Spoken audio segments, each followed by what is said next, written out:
March Mountain Monday Grafting Program. Before I introduce our speaker, I wanted to make you all aware of some upcoming events. So if you got your calendar ready and these sound interesting to you, please be sure to join us in April and May. April, our Mountain Monday program is going to be Spring Wildflowers.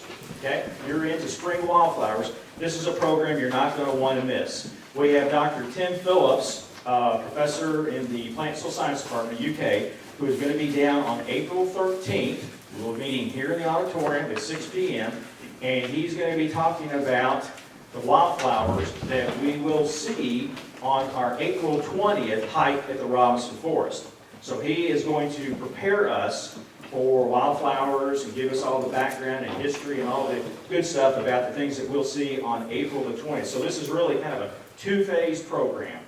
Monday to April 13th, we'll be here in the auditorium, classroom style, and then on April the 20th, we'll meet here and we'll probably provide some shuttle, and folks may follow us too, but we'll head to the Robinson Forest for a couple hours of walking, very flat, level surface, won't be strenuous at all, but a chance to see some wildflowers there on the Robinson Forest. So hope you can join us for that. Then on May 11th, that is going to be an intro to GPS, Global Positioning Systems. If you've been sort of intrigued by that technology and you'd like to learn more about it, if you're someone that's considering purchasing a GPS unit for fishing, hunting, horseback riding, just general, wanting to learn how the system works, GPS is really part of all our lives, whether we understand, realize it or not. It's in our phones, it's in our cars. It's something that I think has become a growing interest to a lot of folks. So we have Doug McLaren. He's in the Department of Forestry and does a lot of introduction to GPS training. He's going to be joining us on May the 11th. Again, all these programs start at 6 p.m. unless we announce them otherwise. All right, our speaker tonight is Dr. John Strang, and he is no stranger to Breathitt County Extension, to the Robinson Center. Dr. Strang is Extension Professor in the Department of Horticulture. Fruits are his specialty, I guess, or your primary interest. You love to work with fruits. He has statewide responsibility. He travels the country over, and we are very fortunate to have Dr. Strang with us tonight to teach us about grafting. Before we turn it over to you, I guess, Ty, you've got some things to say about the root stock. Make sure everybody signs in back there. How many people ordered root stock with me before tonight? Okay, if you did, I've got those in the bag after Dr. Strang gets done. Come see me. We'll get those to you. And if you did not, you think you want to order something or buy something tonight, we have those available.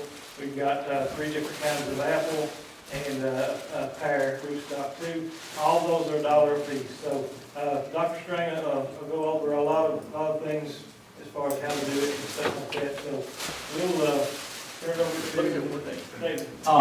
Josh Mullins, our IT specialist over here, he's filming this thing, so it is recorded. If for some reason you want a little refresher course, you can go back and look at the film later and have a second chance at looking at these techniques. And also, we're streaming it live tonight for those folks that are joining us at home via internet. Dr. Strang, it's all yours. Looks like Dr. Strang brought a lot of sign wood too, and he's got a bunch, I've got a bunch in the back, and I'm sure you guys and gals have brought some yourselves. So feel free to get whatever we have available. Make sure you label it good and just trade around. That's one of the best things about this workshop. You see other people interested in what you're doing. So finally, Dr. Strang, I'll turn it over to you and let you. Okay, thanks. Can you hear me okay on the microphone? Oh, yeah? Okay. The reason I'm a fruit specialist is I like to eat fruit, okay?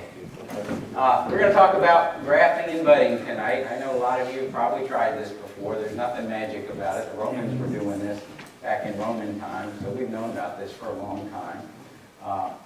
Our ancestors grafted really big trees. They had trees on seedling rootstocks. They got really big. The tree would produce 20, 25, 30 bushels of fruit. Dwarf trees came out. Dwarf tree produced a bushel of fruit. They couldn't see any reason why they'd want to plant a tree to produce a bushel of fruit. Well, the reason being is if you're planting full-size standard trees, it takes 20 years to get your acre up to full production and get your money back. Okay? With dwarf trees, we can have your acre up to full production in 7-8 years, and you'll be getting your money back real quick. So That's the reason we're switching to dwarf trees. Dwarf trees are much easier to pick, the fruit are closer to the ground, they're easier to spray, they're more efficient. It takes fewer leaves to produce an apple on a dwarf tree because you got much better sunlight exposure on those apples. So there's a lot of reasons to move towards dwarf trees, but we don't have the perfect rootstock yet, so we're still working on that. We've got some new ones out, the Geneva rootstocks that we'll talk about. They look good, but it takes 20 years for us to evaluate a rootstock and decide it's a pretty good rootstock. So we move kind of slow in selecting rootstocks. Before we get started, I wanted to talk about some of the cold temperatures we had back in February. You guys were maybe a little bit warmer, maybe a little bit cooler. This is on the morning of the 19th, and this is on the morning of February 20th. And so you can see how cold it was in your area of the state. We hit minus 32 over in Madison County, and I talked to some growers that had minus 27 in Bourbon County. So we got really cold, and that's affected our fruit crop this year. At least the apples I've looked at look good. The strawberries were way under the snow, so they came through just fine. I wish blueberries look good. Pawpaws look really good. The nut trees I've looked at look pretty good, but we've got some damage on a lot of the other fruit crops. Things like thornless blackberries are probably frozen back to where the snow line was. We've got a lot of damage on grapes, a lot of injured buds on grapes. We pretty well lost the peach crop. Probably have some wood injury on some of the peach trees where it got really cold. So raspberries I've still got to look at, but this was not a particularly kind winter for fruit growers. I've seen some damage on pear buds too. I was down in Whitley County, and those pear buds had pushed a little bit. Every flower bud on the tree was dead. So it's going to be a tough fruit year for growers. So that's sort of my assessment. You got that on the handout. Tart cherries look pretty good. Rabbit-eyed blueberries, nobody's hardly growing rabbit-eyed blueberries. They grow those from Tennessee on south. All the flower buds on those were dead. Vinifera grapes took it really hard. Still looking at some of these. Thorny blackberries are supposed to be able to take minus 17. I haven't looked at any of those yet to see, but tough year. Okay, if you can read that, you can see why we don't plant apples and fruit trees by seed anymore. You just don't get what you think you're going to get out of that tree. Seeds don't come true. Now, there are some exceptions. Orange trees come through from seed in a lot of cases. It makes it difficult to breed oranges, but that's not a cross between it's a funny situation with the ovary of the flower. It pulls a piece of the maternal tissue to produce the new fruit or seeds. So we find a good variety, and we propagate that by grafting. So the Red Delicious apple that you plant now is off of that very first Red Delicious tree that they found many years ago. But it's mutated a little bit over time. It's just like we get mutations in our skin, apple trees mutate a little bit. And sometimes when a bud originates from a mutation, you get a branch on that tree that has extra red apples on it. So we take that branch off and we propagate that from that. Why would you want to do that? Well, we know when you go to the grocery store, most people pick based on how the fruit looks. And if you've got an older variety that doesn't color up very well and a new variety that's really colored, the guy that's got the really colored variety is going to be the one that sells the most. So there's the push to get improved varieties. There's a number of reasons for grafting. I think all of you are very familiar with the effect of getting a dwarfing rootstock, but if you're an apple grower, you're interested in a lot of other things. We get earlier fruit production on dwarf rootstocks. That tree will start producing fruit the second year if it's real precocious. Now, we normally don't like to fruit our trees that early. We want to get some size to them. But if you plant an apple from a seed, and get a seedling tree and put an apple on it, it's 6-7 years by the time you get apples off of that tree. So one good reason. Disease resistance. We are very interested in having trees survive for a long time. These are expensive things to put in. You want it to survive that 20-25 years that we expect out of that tree. Fire blight kills a lot of trees. Phytophthora root rot kills a lot of trees. If you clear a lot off and plant trees in where you clear a lot of oak trees, will have disease in the soil. Take those trees out. So, and then we have apple replant disease, where you had an old apple tree growing for a while, you take it out. Well, that apple tree's been there, we want another apple tree back in there, and you put the next tree in there. And unbeknownst to most people, well, that old tree's in there, you've got a lot of disease organisms that are feeding on those roots on the apple tree. And you take that tree out and stick a new one in there, they jump right on that new tree and it doesn't do very well. Well, we've got some tricks for that now. We have resistance to apple replant disease. We have some insect resistance. Woolly apple aphids are a type of aphid that feeds on the root system of the tree. In the past, once you got that on the root system, it was there feeding on your tree. You were fertilizing it and growing aphids rather than apples. So we've got some fixes for that. Some rootstocks do a little bit better on moisture soil. We just don't like to put apples on wet soils. And if you're up in Minnesota, you're interested in cold hardiness to getting that tree to survive and go through the winter. When I was going to school in Minnesota, Golden Delicious grew about that much every year. It froze back so hard every year it didn't grow. So they have developed apple varieties in Minnesota that will take those cold temperatures. So there's a lot of varieties up there that you've never heard about. Honeycrisp is one you're familiar with, but Honeygold and Regent and Prairie Spy and some of those are something most people aren't familiar with. We graft trees to change the variety on a tree. Sometimes you buy an apple variety and those nurseries make mistakes. You find out when it starts fruiting that it's not exactly the fruit that you ordered and you might not like it. And I see a gentleman shaking his head over here. That's a little more common than you think. Well, we can graft that tree over and get apples off of that tree much quicker than planting another tree and waiting another 3 years to fruit. Sometimes the market demand for varieties shifts. When Honeycrisp first came out, they're paying $40 a bushel, $50 a bushel. A grower could see grafting his trees over for something that was giving him $20 a bushel. Worth doing that. So we can do something like that. Top working to obtain better pollination. Some people in town have small yards. They don't have room for 2 trees. And they can graft something in the top of that tree that will take care of the pollination. I was in a plum orchard in California a number of years ago. It was just a solid block of plums. That Asian plum would not pollinate itself. And what they'd done is graft one little shoot of a different variety in the top of each tree, and they painted it so they wouldn't prune it out. And they got full crops off of that orchard. And it was all one block, it was all one variety, so that makes it easier for them out there. They've got huge orchards. They don't plant an acre at a time. They plant 20 acres, 25, 50 acres at a time. It's a big deal out in California. Sometimes, like this year, where you've got a lot of snow cover, we get rabbit damage, we get vole damage, and we may need to bridge graft our trees to save them where they've been girdled. We use grafting to get special forms of plant growth. There's a weeping cherry, it's grafted up here. Here's a weeping crab apple on the UK campus. You can see the graft union right there. You can see in this tree, we've got some shoots coming off of the understock here, rather than the weeping part up there that's blooming. So those need to be cut out of there. A few terms in grafting. The scion is the part that we're grafting into the stock. The scion is the variety, the Golden Delicious, or the Granny Smith that you're putting into that stock, the bottom part of the plant.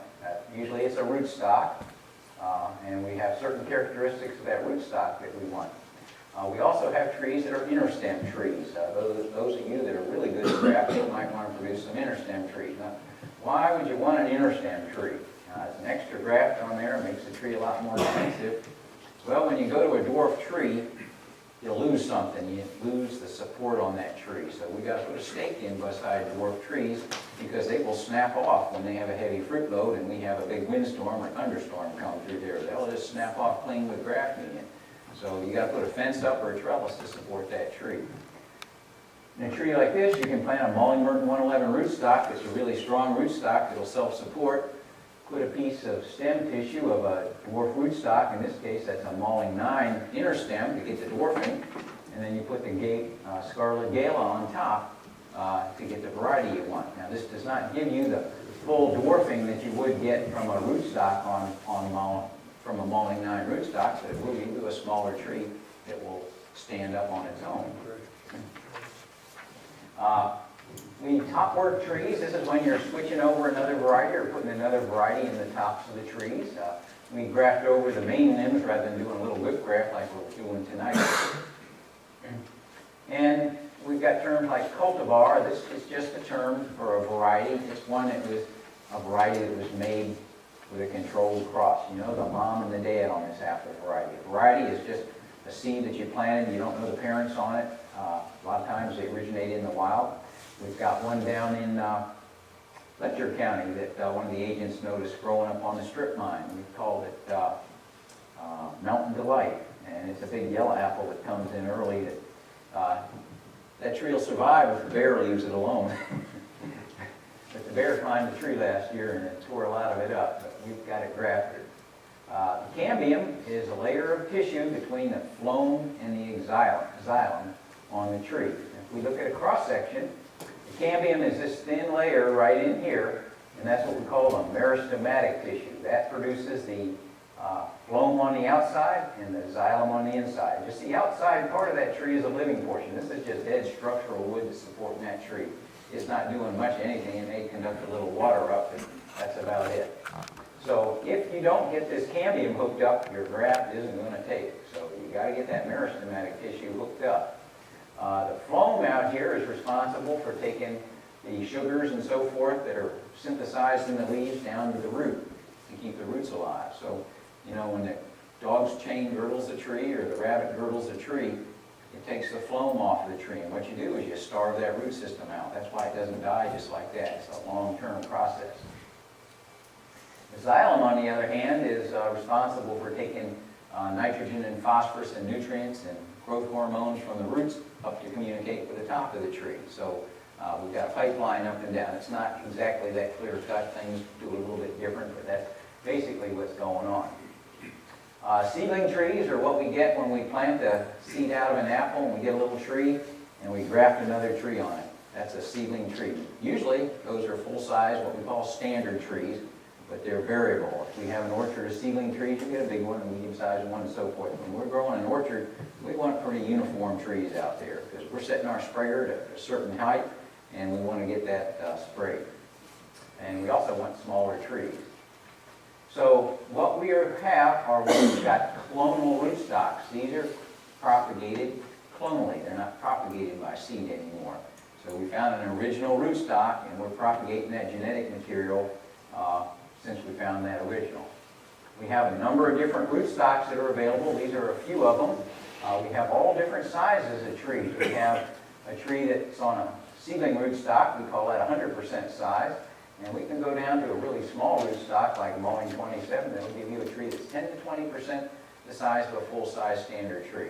So that's a comparison purpose. Now, these trees don't get up to 5 feet and quit growing. They keep growing a little bit more each year. So the size of that tree is determined by the rootstock it's on, by how heavy you crop the tree, by how much you prune the tree. We like to prune those on an annual basis.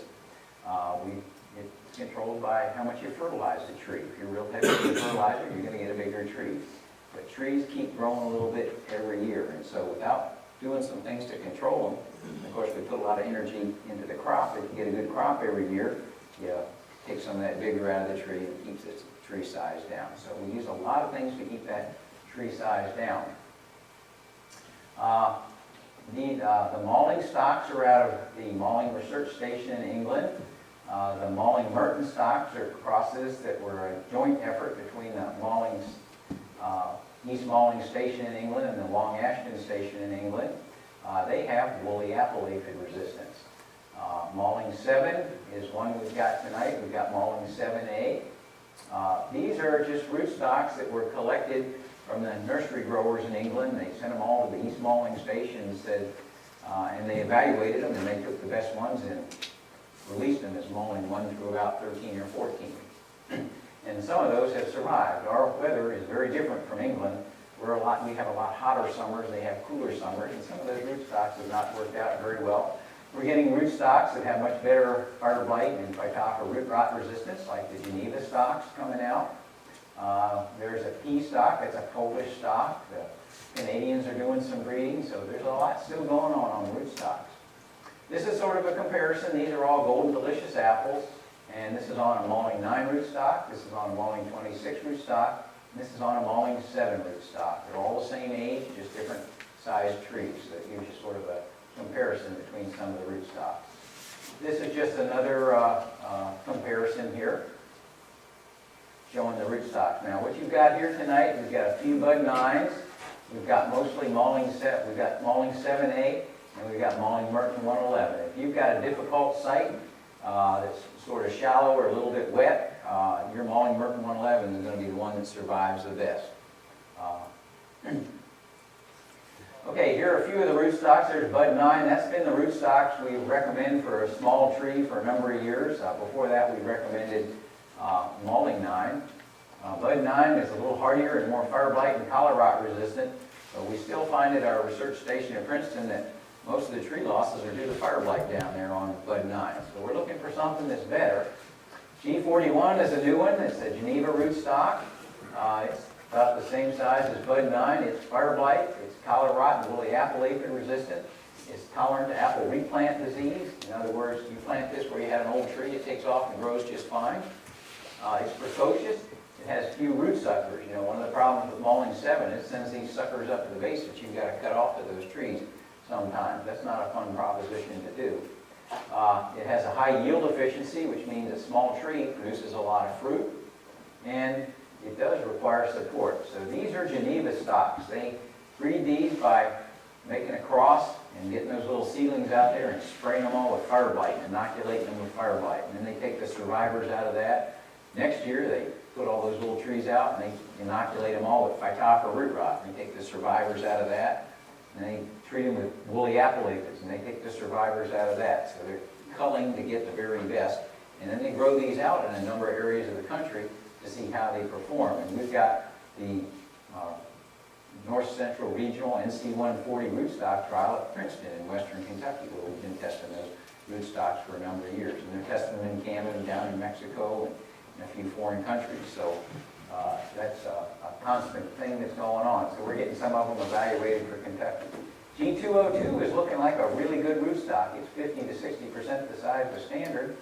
We had a fruit specialist from Maryland speak at our fruit and vegetable conference this year, and he said he liked G202 better than G41. He was having some problems with G41 breaking off with late maturing varieties. Those varieties stayed on the tree late. They took sugars late into the season, and then they didn't have enough sugars to pump down into the rootstock to keep that rootstock going very well the next year. So we was having trouble with them breaking off. So G202 is the one he really liked. It's got all these same qualities that G41 has. Here we have Malling 7. We've used this for 50, 60 years. It's fire blight resistant, collar rot resistant. It does sucker, and it generally freestands. Now, when we talk about fire blight resistance, that is not immunity, okay? They can still get fire blight. This just doesn't get it as easily as something like a Malling 9 rootstock. So when we have a bad year like last year where we had the ideal conditions for fire blight, we can get a lot of fire blight even on the resistant varieties. So here's Malling Merton 111, disease resistance. It's woolly apple aphid resistance. It's long-lived, and it performs well on wetter and drier soil. These are some of the new Geneva rootstocks coming along, and they've got a whole bunch more that they're evaluating, and we're straining them down. This is a chart you've got. It tells you something about some of these different rootstocks and all these characteristics that we're looking at. Okay, this is a stool bed. This is how we propagate the rootstocks that you're getting tonight. We take a Bud 9 rootstock right here and we plant it, and then we grow it for a year, then we cut it off. That hitting back cut makes it sprout out at the base, so it sends a lot of sprouts out. In the spring, we cover the base of that plant up with sawdust and let those sprouts grow up through it. And as they're growing up through it, if you look at the bases of these sprouts underneath the sawdust, you see they're yellowish in color. We call that exfoliated. That's got a different hormonal relationship in the tissue, and that tissue roots a lot easier than a regular brown tissue. So we get roots that form in there, and then the nurseries cut those off in the fall, put them in a cooler, and that's what they sell you for a clonal rootstock. So this is genetically identical to this, normally. Okay. For pears, we have a number of different rootstocks. You've got Pyrus caloriana here today. It's a full-size tree. It does have good fire blight resistance. If you're looking for a dwarf tree, the Old Home Times Farmingdale stocks are very fire blight resistant. Gives you a tree that's about 65% of the standard. This would be considered the best. Old Home Times Farmingdale 333 is a very good one. We've got some older trees on that in Kentucky, and they look really good. Trees are a little bit lower than the room here, and they're 20 years old, so that's kind of a nice sized pear tree to have in your yard. The quince stocks have not worked out for us. We don't know much about the pyrodwarf. They're fairly new. We haven't tested them. Pyrus petulifolia is a different species of pear, and we generally use that on Asian pears, but Asian pears will go on Pyrus caloriana. This increases the fruit size of the Asian pears a little bit, and then you'll buy a lot of trees on Pyrus communis. This is very susceptible to fire blight. This is your Bartlett pear, and so we generally don't recommend those if you can avoid them. Peaches are put on seedling rootstocks. Peaches don't last a long time. Old Timer is a 16-year-old tree, so when your peach tree gets to be about 10 years old, it's time to plant another one to take the place of that one as it gets a little old. Years like this, where we probably got some wood damage on those peach trees, decrease their life. But this is a local variety of peach, and we just take a seed out of that plant and we graft onto that. Peaches can be pruned much heavier than apples, so we can keep the size of those down by pruning. If we prune an apple tree too hard, we don't get the fruit production. We get lots more growth. So we've got to balance our growth on the apple tree. We can prune peaches pretty hard. It's because they have a different way of producing fruit. Peaches produce flowers on wood that grew the previous season. So if you prune it really hard, the next year you have a lot of vigorous growth. You've got something to produce flowers. Apples produce fruit on generally 2-year-old spurs or 2-year-old wood. There's some exceptions, but that's typically how they go. Bailey is a cold hardy one out of Michigan that's pretty good. We've got Rutgers red leaf dark scraps on. That one has worked pretty well. Plum are typically on Myrobalan rootstocks. I learned something the other day in West Virginia. I was talking to a lady that worked at Michigan State that had done some rootstock trials. And I asked her what her best variety of plums was, and she says, Castleton. And I said, I've been recommending Stanley for a long time. And she says, Castleton is much better. I said, I grew Castleton at our university farm, and they were about this big. She says, oh, they get this big. What rootstock did you have on? I said, Myrobalan. She says, that gives you small fruit. So if you get Castleton on a different rootstock, on one of these better rootstocks, you'll get really nice plums out of it. Now, the big problem with Stanley prune plum is it gets black knot. Okay, it's this cancerous black growth that girdles the tree, and you got to keep cutting it out and spraying the tree. Or Castleton's pretty resistant to it. She told me that she had grafted some Castleton on a Stanley loaded with black knot, and it just did fine. So, kind of an interesting recommendation. You pick these things up as you go along. Cherry rootstocks, tart cherry, are put on Mahalem for a full-size tree. We've got some Gisela stocks that are coming out. We've got some Kreminsk stocks. These are German stocks. These are Russian stocks. And we're in the process of ordering some sweet cherries and putting them in at our Princeton station on some of these Kreminsk and Gisela stocks.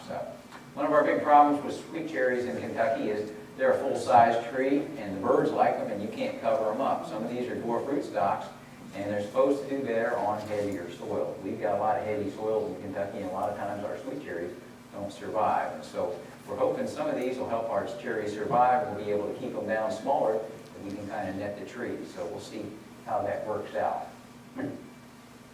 So to get grafting wood, you want to collect that wood when it's dormant. And February and March, you want previous season's growth. And this is real vigorous wood. We've got a lot of vigorous wood here. You look down the chute till you see what we call a ring of bud scale scars. Ring of bud scale scars. That's where that terminal bud was set the last year. And this will give you really good graft wood. So this is outstanding graft wood. The best buds to get are the ones in the middle of the chute. The ones at the top, you're liable to get flower buds. The ones towards the bottom, you're liable to get little leaf buds. They're little smaller buds. They're not quite as nice a bud. But these are definitely much better than trying to graft off of wood that's 2 years old. Below that ring of bud scale scars, you'll see spurs coming out or lateral branches. That gives you an idea that that's 2-year-old wood. So these water sprouts in the tree work really nice for good scion wood. What happens if you take one coming off at the base of the tree? For the rootstock is. You've been getting rootstock. Anybody ever eaten a rootstock apple? They aren't good. These varieties that we've got have been selected from hundreds of thousands of varieties to be good varieties. So you find out when you get a bad apple variety. Okay, you want to pick something that's disease-free. You don't want something that's got fire blight on it. Bundle it up. Make sure you label it. Wrap it in a moist towel, or you can put it in moist sawdust, put it in a plastic bag, and store it in the refrigerator or the freezer. If you don't have a refrigerator big enough, you can bury it out in the garden. That soil will keep it pretty cool. What you're trying to do is keep these buds from advancing. The reason grafts work is the sign that you're putting in is dormant. And if it's already growing and you make that graft, it's requiring water, it won't get the pipes hooked up quick enough. It'll shrivel and die on you. So you got to have dormant wood. So we keep that wood those buds dormant by keeping them cool. Temperature is the driving process in getting these trees to grow. So we're going to do a whip graft tonight. We've got a rootstock here. We're going to make a slice on the scion and one on the stock, and make a little tongue cut here and wrap it up with masking tape, and that's what you'll end up with for a grafted tree. We've got some handouts back there, my presentation here, and we've also got a handout telling you how to take care of that tree once you get it home. But you don't want to let those roots dry out. That's kind of critical, so you want to wrap that up in a moist paper towel and keep them moist. And you don't want a soaking wet paper towel in that bag with the young tree. You want a moist paper towel. You want to store them at 50 to 70 degrees for about 10 days after you make the graft. And in that time period, you'll get, with the warm temperatures, you'll get callus growth that'll heal that stock and scion together. And then it's still a little cool, depending on the weather. If it warms up, and once they're calloused, you may be able to put them outside, or you may put them back in the refrigerator for another couple weeks before you plant them outside. Depends on what the weather looks like. Make sure you label that tree, put it in a nursery for the first year. Don't plant it out in the yard, because chances are pretty slim that it'll survive out in the yard. These don't compete with dogs or lawnmowers or kids or rabbits. So set the roots in the garden with the roots spread out in the hole or trench.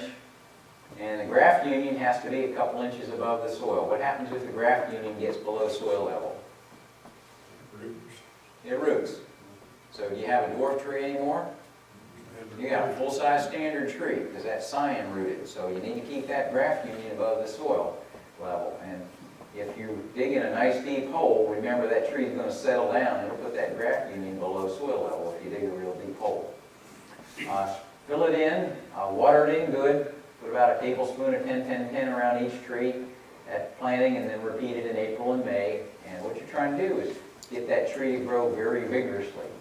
That's what those trees will look like when you set them out. And they'll start growing.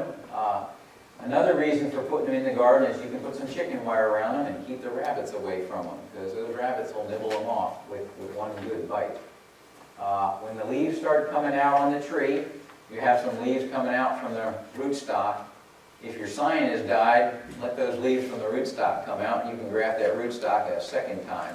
If the leaves are coming out on your scion, which hopefully they will be, pick the shoot that's growing the best and rub the other one off.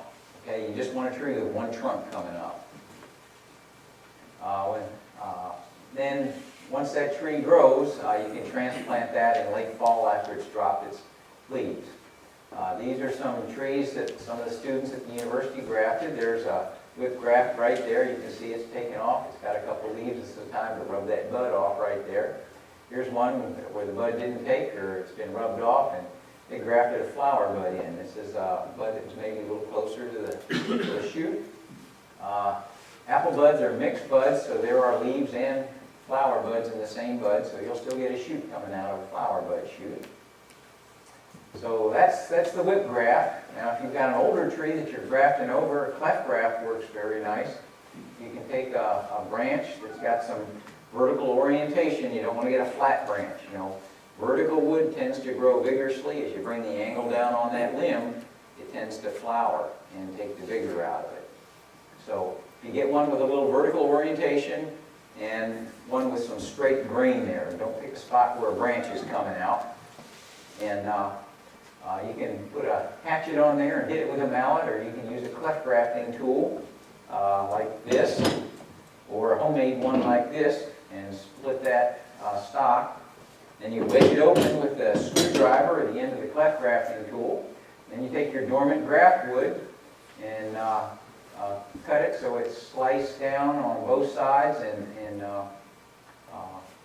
comes down to a point here, and it's shaved on both sides, and it's wider on one side than the other side. Here we have the cambium that's very close to the surface, and here we have the stock where the cambium in it is in a little bit better, a little bit further. So you put one in both sides and just tilt those signs out slightly so that cambium will cross. And once they're in there, you can pull your screwdriver out, and that'll come back and clamp those in there pretty good. And you put a little bit of grafting compound on the tip and seal this up with grafting compound. You can see the buds are starting to grow there. And they'll take off and grow, and there's 1 year's growth when you've got a big rootstock underneath. So you can replace the top of the tree pretty quickly. As those grow, you let both of them grow. Hopefully they'll both take. And then when that branch is about healed over, you can cut one of these off. Pick the one that's growing in the right direction that you want, or the one that's growing the best. And then you've put several varieties in the same tree.